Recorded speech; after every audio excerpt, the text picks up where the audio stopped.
நண்பர்களுக்கு எங்களுடைய மாலை வணக்கத்தை தெரிவித்துக் கொள்கின்றோம். அன்பு சகோதர சகோதரிகளே, பாரதிய ஜனதா கட்சி இன்று சாயங்காலம் ஈரோடு கிழக்கு இடைத்தேர்தலை பற்றி தேசிய ஜனநாயக கூட்டணியுடைய முடிவை ஒரு பத்திரிகை குறிப்பு மூலமாக அறிவித்திருந்தோம்.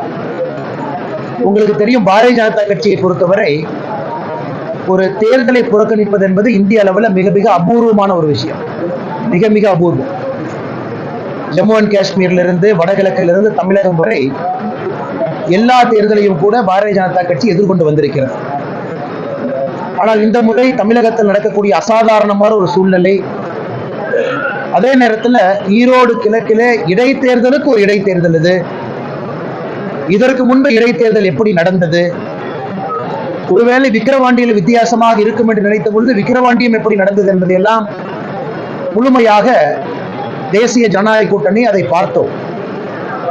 இந்த முறை தேசிய ஜனநாயக கூட்டணியில் இருக்கக்கூடிய எல்லா தலைவர்களும் கூட ஒருமனதாக ஈரோடு கிழக்கு இடைத்தேர்தலை நம்முடைய கூட்டணி புறக்கணிக்க வேண்டும் என்கின்ற முடிவை எடுத்திருக்கின்றோம்.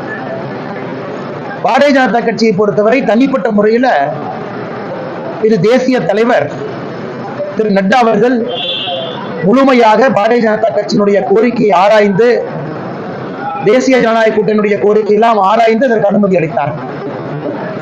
எதற்கு என்பதை தெளிவுபடுத்த வேண்டியது ஒரு மாநில தலைவராக என்னுடைய கடமை என்ற இந்த நேரத்தில் நான் கருதுகின்றேன். எங்கேயும் தேர்தலை புறக்கணிக்காத பாரதிய ஜனதா கட்சி, அந்த நக்சல் பெல்ட்டா இருக்கட்டும், தீவிரவாத தாக்குதல் இருக்கும் பொழுது வடகிழக்கு மிலிட்டன்ட் தாக்குதலும் கூட தேர்தல் நாங்கள் பங்கேற்போம். தமிழகத்துல எந்த அளவுக்கு லஞ்ச லாவண்யம் என்பது, ஓட்டுக்கு பணம் கொடுப்பது என்பது சாதாரணமாக நாம் எல்லோரும் ஏற்றுக்கொள்ளும் விதமாக இன்று தேர்தல் நடத்தப்பட்டு வருகிறது. ஆனால் இந்த ஈரோடு கிழக்கு தேர்தலில் மக்கள் இதை கூர்ந்து கவனிப்பார்கள். கடந்த முறை எப்படி பட்டியல மக்களை அடைத்து வைத்தார்களோ அதுபோல இந்த முறை தேசிய ஜனநாயக கூட்டணி நின்றிருந்தால் நிச்சயமாக அடைத்து வைத்திருப்பார்கள். மக்களுக்கு அந்த வழி வேண்டாம் என்று நினைக்கின்றோம். அதே நேரத்தில் தமிழக மக்கள் இதை உணர்வார்கள் என்று நம்புகின்றோம். தமிழகத்தில் இருக்கக்கூடிய எதிர்கட்சிகள் எல்லோரும், அனைத்து இந்திய அண்ணா திராவிட முன்னேற்ற கழகத்தில் ஆரம்பித்து தேசிய ஜனநாயக முற்போக்கு கூட்டணியிலிருந்து தேசிய ஜனநாயக கூட்டணியில் இருக்கக்கூடிய எல்லா கட்சிகளும் ஒரு தேர்தலை இவ்வளவு பெரிய அளவில் புறக்கணிப்பது இது முதல் முறையாக நான் பார்க்கின்றேன். தமிழக மக்கள் நிச்சயமாக எதற்கு என்கின்ற கேள்வியை கேட்பாங்க. இத்தனை கட்சிகள் எதற்காக இது போன்ற ஒரு முடிவு எடுக்கிறாங்க என்பதை பரிசீலிப்பார்கள். இதன் மூலம் மக்களே ஒரு உந்துதல் கொடுப்பாங்க. இந்த முறை ஈரோடு கிழக்கு தேர்தலில் மக்கள் யாருக்கு வாக்களித்தாலும், நோட்டாவுக்கு வாக்களித்தாலும், யாருக்கு வாக்களிக்காமல் இருந்தாலும் மக்கள் மனசாட்சிப்படி தேர்தலிலே தவறு செய்யக்கூடிய ஒரு கட்சிக்கு சாட்டை அடி கொடுப்பார்கள் என்கின்ற ஒரு நம்பிக்கையால் தேசிய ஜனநாயக கூட்டணி இதை புறக்கணிக்கின்றோம். அதே நேரத்தில் இந்த தேர்தல் நடக்கும் பொழுது ஒரு சாதாரண மனிதர்களாக கட்சியில் இருக்கக்கூடிய உறுப்பினர் எல்லோரும் இதை எங்கள் கடமையை, ஜனநாயக கடமையை கண்காணித்து நாங்கள் செய்வோம். தமிழகத்திலே அடக்குமுறை, ஆட்சி அதிகாரத்தை தவறாக பயன்படுத்துவது, பணம், கொலுசு, பட்டியலை அடைப்பது, பரிசு பொருட்கள், இது எல்லாம் கூட ஒரு 15 நாட்கள்ல ஒரு தேர்தலையே கேவலப்படுத்தக்கூடிய விதமாக திமுக உண்மைய செயல்பாடு, இது எல்லாம் தமிழகத்தில் அது கடைசி முறையாக இருக்கும் என்று நம்புகின்றோம். அதை தாண்டி நண்பர்களுக்கு நிறைய கேள்வி இருக்கலாங்கன்னா அதெல்லாம் ஒன்னொன்னா கேளுங்க, பதில் சொல்லிட்டே வர்றேன்.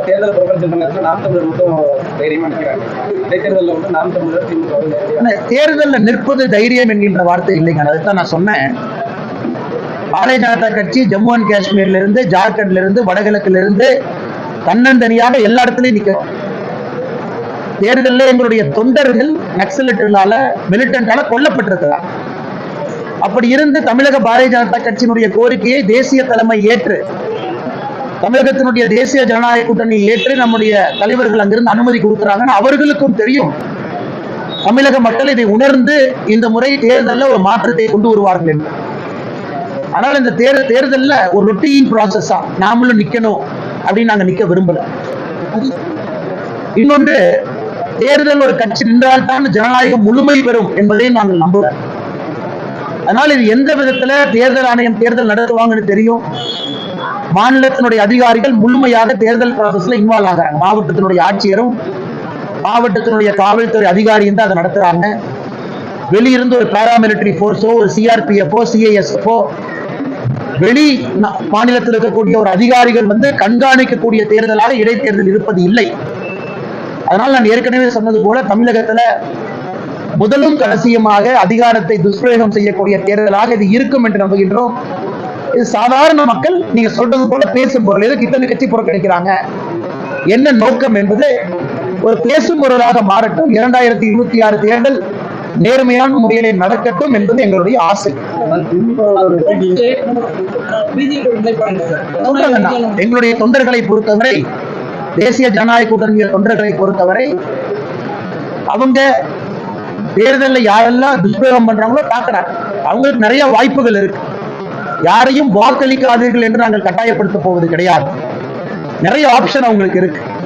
அவர்கள் மனசாட்சிப்படி அந்த முடிவெடுப்பாங்க. தேசிய அமைப்பையும் வந்து முதல்வர் வந்து நிராகரிக்கிறாங்க. இந்த ஆணவம் வந்து நல்லதல்ல அப்படின்னு சொல்லி ராஜபவனில் ஆளுநர் இன்னைக்கு ஆளுநர் அவர்கள் கடுமையான வார்த்தையை பயன்படுத்தி இருக்கிறாங்க. அதாவது ஒரு அகங்காரம், இது நல்லதல்ல அப்படிங்கிற வார்த்தை வந்து ஆளுநர் என்னை பொறுத்தவரை கடுமையான வார்த்தை. ஆனா ஆளுநர் அந்த வார்த்தையை பயன்படுத்த வேண்டிய கட்டாயத்திற்கு எதற்காக தள்ளப்பட்டார் என்பதை நாம் அனைவரும் உணர வேண்டும். ஒரு முன்னாள் அமைச்சர் என்ன சொல்றாருன்னா, முதலமைச்சர் மட்டும் கண்ணை காட்டியிருந்தா ஆளுநருடைய சட்டையும் பேண்டையும் கழட்டி ட்ரவுசரோடு நடக்க விட்டிருப்போம். அது திமுகவினுடைய ஒரு முன்னாள் அமைச்சர் உதிர்த்திருக்கக்கூடிய பலமுறை. ஆளுநருக்கு எதிராக ஆபாசமான கோஷங்கள், சென்னை முழுவதும் ஆளுநருக்கு எதிராக சுவரொட்டிகள், இதெல்லாம் திமுக ஆளுங்கட்சி சொல்றாங்க. இதற்கு முதலமைச்சர் நடவடிக்கை எடுக்கவில்லை என்றால் முதலமைச்சர் ஊக்குவிக்கிறார். நியாயப்படி அந்த முன்னாள் அமைச்சர் இது போன்ற ஒரு வார்த்தையை பயன்படுத்தியதற்காக கட்சியிலிருந்து குறைந்தபட்சம் அடிப்படை உறுப்பினரிலிருந்து நீக்கி இருக்க வேண்டும். முதலமைச்சர் ஊக்குவிக்கிறார் தான் அர்த்தம். அதைத்தான் ஆளுநர் அவர்கள் குழந்தைத்தனம் என்று சொல்லுகிறார். தமிழகத்தில் 1949 ஆரம்பிக்கப்பட்ட திமுக அவங்க சொல்றாங்க. ஆனா அவர்களுடைய நடவடிக்கை என்பது ஒரு குழந்தைத்தனமாகத்தான் இருக்கு. ஆனால் ஆளுநர் அவர்கள் சொல்லி இருப்பது சரியே, அதுல எந்த தவறும் இல்லை. ஆளுநர் இது போன்ற கடுமையான வார்த்தையை பயன்படுத்துவதற்கு திமுகவே அந்த களத்தை கொடுத்துட்டாங்க. அதனால்தான் ஆளுநரை பொறுத்தவரை சரியாகத்தான் பேசியிருக்கிறாங்க. இனியாவது திராவிட முன்னேற்ற கழகம் தன்னுடைய போக்கை மாற்றிக்கொள்ள வேண்டும். மிச்சத்தை விடுங்கண்ணா, ஆளுநரை குற்றம் சொல்றீங்களா, குற்றம் சொல்லுங்க, தவறு கிடையாது. ஆனால் நீங்கள் பயன்படுத்தி இருக்கக்கூடிய வார்த்தைகள் இந்த முறை எல்லையெல்லாம் தாண்டி ஆபாசத்தை நோக்கி, அருவருப்பை நோக்கி சென்று கொண்டிருக்கிறார்.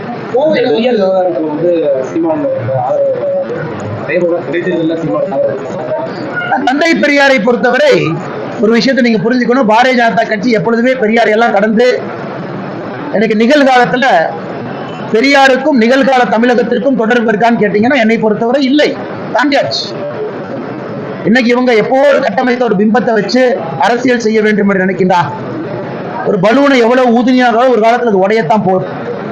என் கையில முரசொலி 1962 பொங்கல் மலர்ல முரசொலி பெரியாரை பத்தி பப்ளிஷ் பண்ண கார்ட்டூன் இருக்கு. பெரியாரை கேளுங்க. இந்த கார்ட்டூன் நான் படிச்சா ரொம்ப அருவருப்பா போயிடும், அது ஆபாசமா போயிடும். ஏற்கனவே சொன்னேன், நான் அருவருப்பா ஆபாசமா பேச மாட்டேன். இதுல பெரியார் அவர்கள் சொன்னதை முரசொலி 1968 பொங்கல் மலர்ல போட்டிருக்கிறாங்க.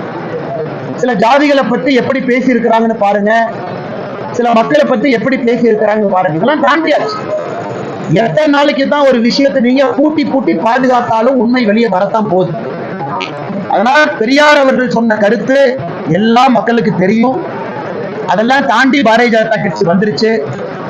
இன்னைக்கு அவர் அது பேசினார் அப்படின்னு சொல்றதுனால ஒரு லாபமோ நட்டமோ இல்லை. சீமான் அவர்கள் அவருடைய கருத்தை, அவர் எடுத்திருக்கக்கூடிய இந்த இயக்கத்தினுடைய பாதை, அவர்கள் அந்த கருத்தை வைக்கிறாங்க. நான் ஏற்கனவே சொன்னது போல அந்த கருத்து சரிதான், உண்மைதான், பேசியிருக்கிறாங்க. நான் அதை பேச விரும்பவில்லை. ஏன்னா அதை கடந்து நாங்கள் போய்விட்டோம். நாங்க பெரியார் எப்படி பாக்குறோம்னா, எண்மண் எண் மக்கள் யாத்திரையில ஸ்ரீரங்கத்தில் சொன்னோம், பாரதிய ஜனதா கட்சி இங்க ஆட்சிக்கு வரும் பொழுது இந்த அறநிலைத்துறை இருக்காது, கோயிலுக்கு வெளியே அந்த ஆபாசமா என்ன பொறிச்சு வச்சிருக்கிறாங்களோ அது எல்லாம் அகற்றப்படும், அது புதகத்துல கொண்டே வச்சிடும். உங்களுக்கு பிடிச்சதுன்னா தீக்காக்காரங்க நீங்க போய் மாலை போட்டு அதுக்கு மரியாதை பண்ண, பொதுமக்கள் பிடிக்கலாம் யாரும் போக மாட்டாங்க. இப்படித்தான் நாங்க பெரியாரை பார்க்கிறோம். ஆனால் எங்களை பொறுத்தவரை பெரியார் பாரதிய ஜனதா கட்சி எப்படி பார்க்கிறதோ எங்களுடைய சிந்தனை மாறல, அப்படியே தான் இருக்கு. தொல்காப்பியன் பொய்யன், சிலப்பதிகாரத்தை பொறுத்தவரை அவரே சொல்லியிருக்கிறார். இந்த கருத்துல உங்களுக்கு தெரியும், நான் சொன்ன தவறா போயிடும். விபச்சாரத்தில் ஆரம்பித்து பட்டினியால் வளர்க்கப்பட்டு மூட நம்பிக்கையால் முடிந்திருக்கிறார். திருவள்ளுவர் எப்படி சொல்லியிருக்காங்கன்னா, ஒரு ஆரிய கைக்கூலி, அதாவது ஒரு ஆரிய கைக்கூலியாக பகுத்தறிவை விட்டுவிட்டு தமிழுக்கு பெரிய துரோகம் செஞ்சிருக்காங்க. இந்த மாதிரி பேச ஆரம்பிச்சா ஒரு நாள் பேசலாங்க. ஆனால் அதற்குள்ள நான் போக விரும்பல, அது தேவையும் இல்லை என்று நினைக்கின்றேன். அதை தாண்டி இன்னைக்கு தமிழகத்திற்கு எத்தனையோ நல்ல விஷயம் வேணும். அதை பற்றி ஆரோக்கியமான விவாதத்தை தமிழ் சமுதாயம் செய்ய வேண்டும் என்பது என்னுடைய கருத்து. தொழில் அமைப்புனா 35 பேர், 4 லட்சம் தொழிலாளர் இருக்காங்க. தொழில் வரி வந்து மாநகராட்சி மூலமா போட்டிருக்காங்க. கடந்த வரும் 21ஆம் தேதி வந்து மாநகராட்சி முற்றுகை போராட்டம் நடத்துறாங்க. தொழில் வரியை வந்து 1 லட்சம் ரூபாய் போட்டா ஸ்மால் ஸ்கேல் இண்டஸ்ட்ரி இல்லாத தொழிலை ஏற்படும் அப்படின்னு பாரதிய ஜனதா கட்சி இதை முதல்ல கையில் எடுத்து அவர்களுக்கு ஆதரவாக கோயம்புத்தூர்ல ஆர்ப்பாட்டத்தை நாங்கள் நடத்தியிருக்கோம். திருப்பூர்ல நீங்க பார்த்திருக்கீங்க, ஆர்ப்பாட்டத்தை நடத்தியிருக்கோம். ஆனால் அவருடைய போராட்டத்திற்கு முழு ஆதரவை பாரதிய ஜனதா கட்சி நாங்கள் அளிக்கின்றோம். பெரியார் பற்றி பேசும்போது நான் சந்தேகப்படுறேன். என் பிறப்புல ஒரு அப்பா அம்மாக்கு தான் நான் பிறந்தேன். நான் பெரியாரை பத்தி பேசுறேன். நீங்க ஒரே அப்பா அம்மா தான் பிறந்தேன். விவசாயம் என்ற அப்பா அம்மாக்கு தான் பிறந்தேன். அதுல எந்த மாற்று கருத்து இல்லை. ஒரு நடுத்தர குடும்பத்துலதான் பிறந்தேன். மாற்று கருத்து இல்லை. நீங்க பிறப்பை பத்தி சந்தேகப்படுறான்னு நான் சொல்லணும்ல. கிராமத்துலதான் பிறந்தேன். அதுலயும் சந்தேகம் இல்லை. இதுவரை ஊழல் எங்கேயும் பண்ணதில்லை. அதுலயும் சந்தேகம் இல்லை. வீட்டுக்கு என்போர்ஸ்மெண்ட் டைரக்டரேட் வந்து கடப்பாறை எடுத்துட்டு வந்து ரைடு பண்ணல. அதுலயும் சந்தேகம் இல்லை. நீங்க ரைடு அடிக்கும் போது பையன் போய் துபாயில் உட்கார்ந்து இருக்கிற அளவுக்கு ஒரு பையனை நான் பெற்றல. அதுலயும் எனக்கு சந்தேகம் இல்லை. அதெல்லாம் தாண்டி பக்கம் 21க்கு நான் பிறந்தேன். அண்ணன் துரைமுருகன் அவர்கள் பெரியாரை பத்தி பேசுறவங்களுடைய பிறப்பை சந்தேகிக்கிறாங்கன்னா, நான் சொல்லியிருக்கக்கூடிய காணொலியை போட்டு பார்த்துக்கிட்டோம். எங்கள் பிறப்பு நல்ல பிறப்பு தான். ஆனா பெரியார் அவர்கள் சில மனிதர்களை பத்தி சொல்லியிருக்கிறாங்க. அதே நான் உங்க முரசொலி 1962 நீங்க பப்ளிஷ் பண்ணி காட்ட. அதனால அண்ணன் துரைமுருகன் அவர்கள் 1962 முரசொலியை வாங்கி இருக்கப்பா.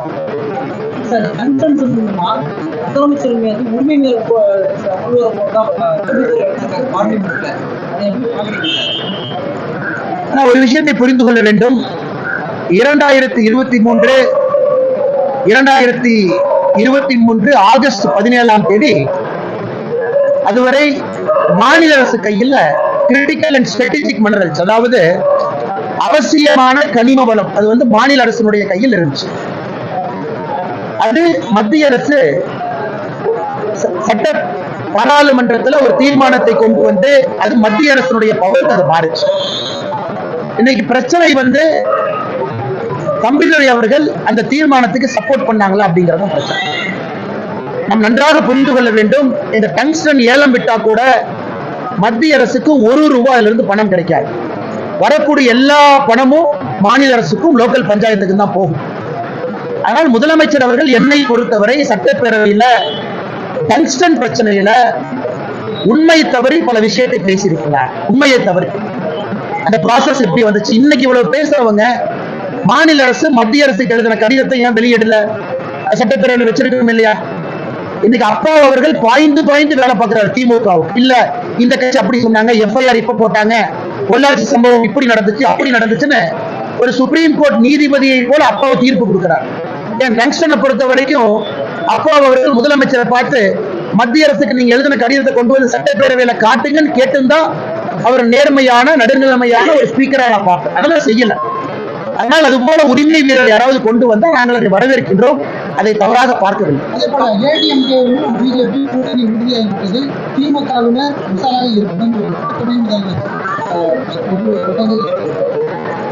உதயநிதி அவருக்கு அண்ணா யூனிவர்சிட்டி கண்ணுக்கு தெரியாது. அண்ணா யூனிவர்சிட்டியினுடைய பாலியல் வழக்கு கண்ணுக்கு தெரியாது. எஃப்ஐஆர் லீக் ஆனது கண்ணுக்கு தெரியாது. இது எதுவுமே கண்ணுக்கு தெரியாது. நீட்டுக்கான ரகசியம் இருக்கிறார், அதுவும் மறந்துட்டார் இப்ப.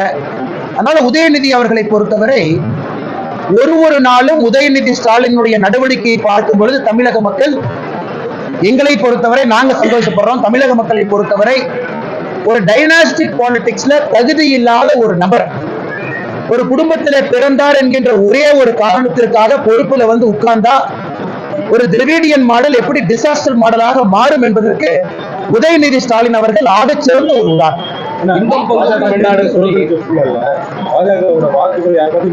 ஆனா ஏற்கனவே பதில் சொன்னாங்கன்னா நம்முடைய தேசிய ஜனநாயக கூட்டணியுடைய தொண்டர்கள் மனசாட்சிப்படி இந்த தேர்தலை பங்கேற்பாங்க ஒரு வாக்காளர்களாக.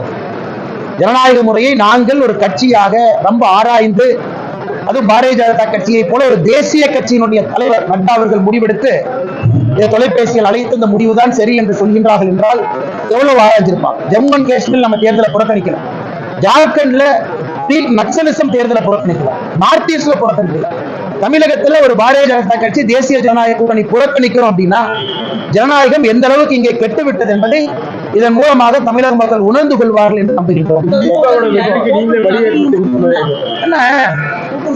ஒரு விஷயத்தை புரிஞ்சுக்கல, இந்த ஒரு எம்எல்ஏ ஜெயிக்கிறனா என்ன போகும்? இது ஒரு எம்எல்ஏ ஜெயிச்சு மாடல் கோட் ஆஃப் கண்டக்ட் ஜனவரியில் வந்துடும். இவர் 8 மாசமா எம்எல்ஏவா இருக்கிறனால என்ன போகுது? ஒன்னாக போகுது. இதுக்கு முன்னாடி 2021 காங்கிரஸ் ஜெயிச்சனால ஈரோடு கிழக்கு மாறிச்சா? மாறல. அண்ணன் EVKS இளங்கோவன் ஜெயிச்சனால மாறிச்சா? மாறல. எல்லாருக்குமே தெரியும் இது ஒரு காணல் நீரை போல நடக்கக்கூடிய தேர்தல். காணல் நீரால யாருக்கு என்ன பயம்னா, யாருக்கு என்ன பயன்? எந்த பயனும் கிடையாது. ஆனால் இந்த தேர்தலை பொறுத்தவரை அதைத்தான் நான் சொன்னேன், இது இடைத்தேர்தலுக்கான ஒரு இடைத்தேர்தல். அப்படிதான் எதிரொலிக்காது. என்னென்ன எதிரொலிக்க போகுது? இதுவரை எல்லா இடைத்தேர்தலும் ஆளுங்கட்சி தமிழ்நாட்டில் ஜெயிச்சுட்டு வராங்க. அதே கட்சி ஆராய்ந்து பாருங்க, அடுத்து நடக்கக்கூடிய பொது தேர்தலில் இடைத்தேர்தலில் ஜெயிச்ச சீட்டை கோட்ட விட்டுருக்காங்க. 1 லட்சம் மார்ஜினில் ஜெயிச்ச சீட்டை கோட்ட விட்டுருக்காங்க. ஆனால் இதனால யாரும் எதுவும் மாறப்போறது கிடையாது. அரசு இயந்திரத்தை தவறாக பயன்படுத்தி ஜனநாயகத்திற்கு மறுபடியும் ஒரு கரும்புள்ளியத்தான் ஈரோடு கிழக்கு இடைத்தேர்தல் சேர்க்க போகுது.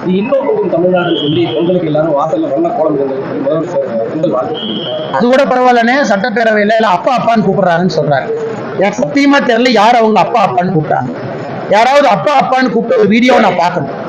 குழந்தைகளை நீ அப்பா அப்பான்னு கூப்பிடுறாங்க, அவரே தூக்கத்தான் 4 பேர் பக்கத்துல வச்சுக்கு வர்றாங்க, அப்பா அப்பான்னு கூப்பிடுங்க. இது போல பிதற்றுகின்ற ஒரு முதலமைச்சர் நாம் பார்க்கிறோம். இன்பம் பொங்கும் பொங்கல் இதை தமிழகத்துல பெண்கள் பார்க்கறாங்க, குழந்தைகள் பார்க்கறாங்க. அவருடைய குடும்பத்துல இன்பம் பொங்குது, அடுத்து இன்பநிதி வர்றாரு, அவர் எப்படி கொண்டு வரணும்னு யோசிக்கிறாங்க. தமிழக மக்களுக்கு எந்த இன்பமும் இல்லை, துன்பம் தான் நடக்குது. அதனால முதலமைச்சர் முன்னாடி போட்டிருக்கக்கூடிய ஈய தூக்கிட்டு தூணு போட்டாருன்னா சரியா இருக்கும், இன்பம் துன்பமாக மாறிவிடும். பெரிய சாதனை என்ன?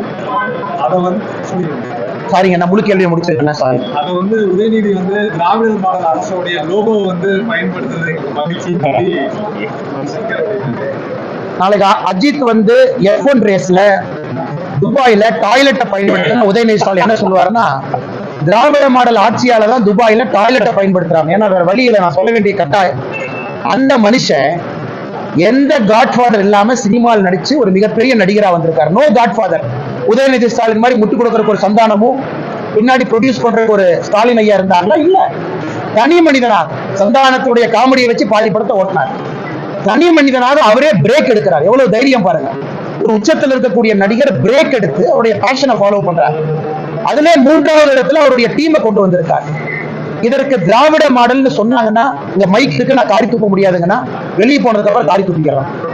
தமிழ்நாடு அரசாங்கம் பயிர் காப்பீட்டு கோஆபரேட்டிவ் அக்ரி லோன் போதிய நிதி ஒதுக்கீடு ரொம்ப கஷ்டப்படுறாங்க. அதாவது பயிர் காப்பீடு வாங்க முடியல, கால்நடைகள் லோன் வாங்க முடியல, விவசாய சங்கம் கோரிக்கையாக. நானும் இதை கவனித்தேன். இது எல்லா இடத்திலும் கூட காமனா இந்த கலெக்டர் ஆபீஸ் நடக்கக்கூடிய விவசாய சங்க கூட்டத்துல விவசாய சங்க தலைவர்கள் பொதுவாக பேசுறாங்க எல்லா இடத்திலும். இன்னைக்கு விவசாயத்திற்கு ஒரு அரிச மரியாதை கொடுக்கவில்லை என்றால் அது திமுகவினுடைய அரசு. அதிலும் குறிப்பாக பயிர் காப்பீடு திட்டத்திற்கு எந்த விதமான என்கரேஜ்மெண்ட்டும் கிடையாது. மோடியை கொண்டு வந்தாலும் கூட ஆக்கப்பூர்வமாக அதை செயல்படுத்துவது கிடையாது. வெள்ளத்துல தண்ணி எல்லாம் வந்ததுக்கு அப்புறம் இதை எக்ஸ்டெண்ட் பண்ணுங்க, இன்னும் 1 மாசம் எக்ஸ்டெண்ட் பண்ணுங்க, 2 மாசம் எக்ஸ்டெண்ட் பண்ணுங்கன்னு திராவிட மாடல் என்கின்ற ஒரு வார்த்தையை முதலமைச்சர் பயன்படுத்துறாங்கன்னா விவசாய பெருமக்கள் அதை டிசாஸ்டர் மாடல் என்றுதான் சொல்லுவார்கள். அதனால் கவனம் தேவை. மத்திய அரசுடைய நல்ல திட்டங்களை எல்லாம் பால்படுத்திக் கொண்டிருக்கின்றார்கள். குறிப்பாக விவசாய பெருமக்கள் இதை கவனிக்கின்றார்கள் என்று நம்புகின்றோம். வேற என்ன, அனைவருக்கும் இனிய பொங்கல் நல்வாழ்த்துக்கள்.